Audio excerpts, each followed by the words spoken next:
I bought a garter years ago, but it never worked.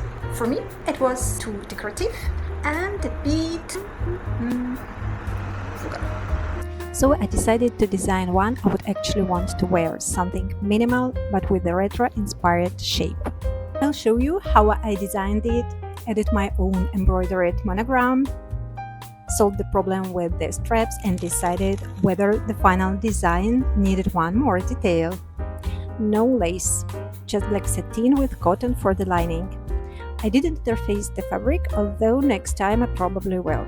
For the embroidery, I first drew my monogram by hand, then digitized it for the embroidery machine. The Garter belt consists of only 7 pattern pieces. The center front is cut once on the fold, and the other 3 pieces are cut in pairs. Before cutting the fabric, I placed the pattern pieces against my body to decide where I wanted the monogram. I wanted it to be very small. Once I chose the right piece and placement, it was time to embroider it.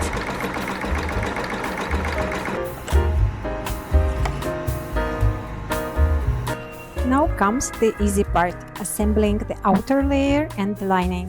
The main thing is not to mix up the pieces. 5 minutes later, every black piece looks identical.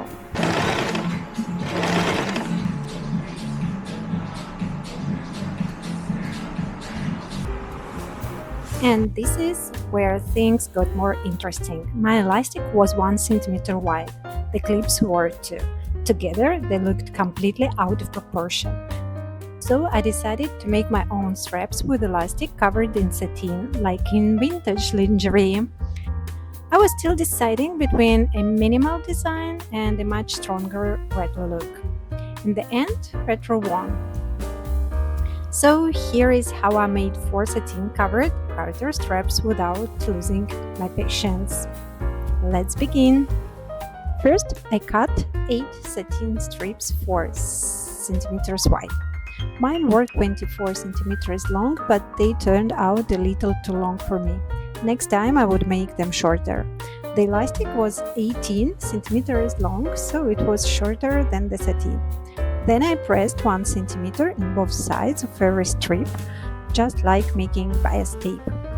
I placed 2 strips, right sides together, folded the pressed edged into each other and stitched. Then I turned the strap right side out. And this is what it looked like.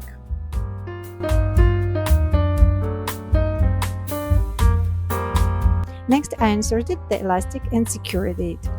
Once the elastic was inside, I stitched along both folded edges. For the clips, I used some black satin ribbon I already had. I cut a small piece for each clip and carefully sealed the raw edges with the lighter so they wouldn't fray. Then I wrapped the ribbon around the clip and stitched the ends together by hand so it couldn't open.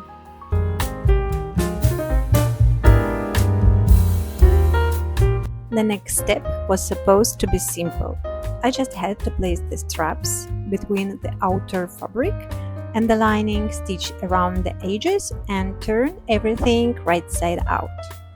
But the pattern was originally designed for 1 centimeter straps and my new straps were 2 centimeters wide.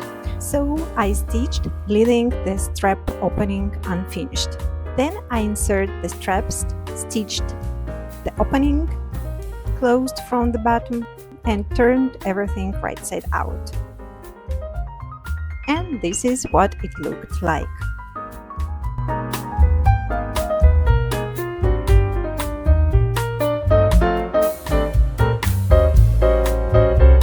I originally planned to stitch the top edges as well and turn the whole piece right side out.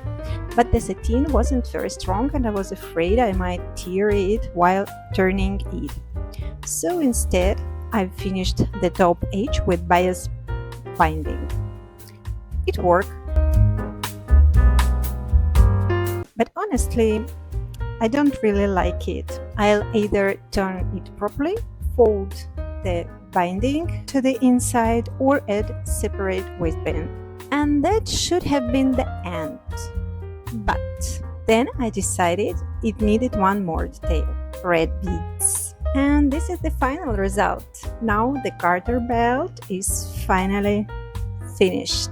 I really like the final result.